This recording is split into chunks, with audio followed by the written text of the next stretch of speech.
Hello guys, and welcome back to another exciting episode of my reviews. This one's for all the wild animal enthusiasts. I've gotten my hands on a special piece from Bullyland's latest releases, and I can't wait to share it with you. And by the way, if you enjoy my videos, please hit that subscribe button, give us a like, and don't forget to share this with your friends. Thank you so much in advance.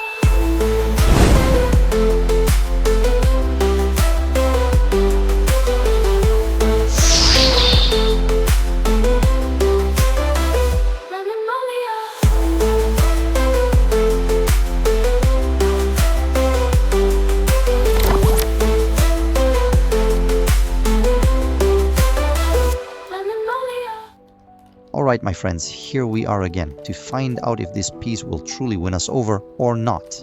Just a heads up guys, this figure was actually released last year in 2023 and is one of the very few releases from Bullyland that year. It's also pretty hard to find in stores or online, but I was really lucky enough to snag it by chance on Amazon. Alright, let's take a closer look at this beauty. Well, I'm sure the first thing that grabs your attention is the paintwork. Yeah, it's shiny, vibrant, and really stands out.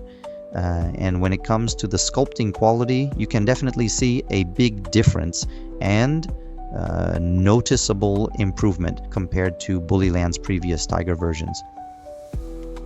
Now, when it comes to the pose, it's pretty classic and familiar, like what we have seen from Bullyland or other brands before.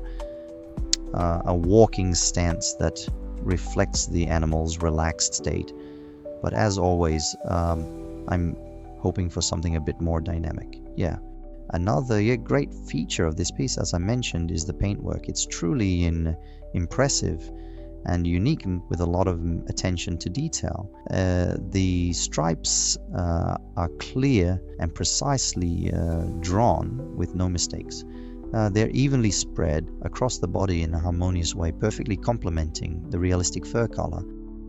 One more thing to mention about the pose: from this angle, the positioning of the forelimbs and the slight bend at the chest give the impression that the tiger might be in a state of alert, maybe even on the lookout. The varying spacing between the limbs also makes the body appear a bit lower, adding to that effect. Alright, how about we do a quick size comparison now? We'll check it out next to the collector model.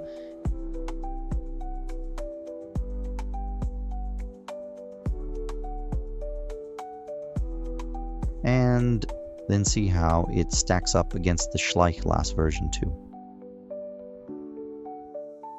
Well, we can clearly notice the size difference here. This time Bullyland has opted for the typical scale seen in most brands, around 1:18 to 1:22, deviating from its usual larger size products.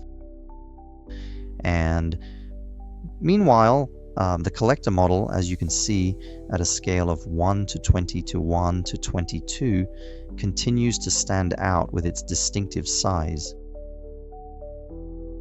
They are all fantastic, yeah. And it's clear that Bullyland has finally earned its spot among the most realistic model makers. A beautiful piece with stunning colors. And I believe it represents the Bengal tiger, no? Let me know what you think in the comments, please.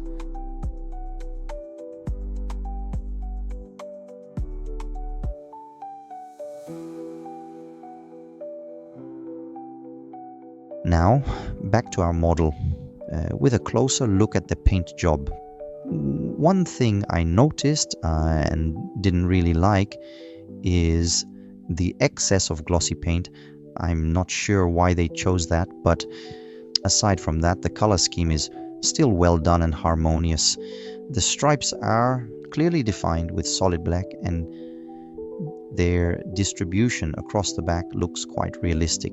The contrast between the orange and white colors on the sides of the belly adds a nice touch, giving the fur a visually appealing look.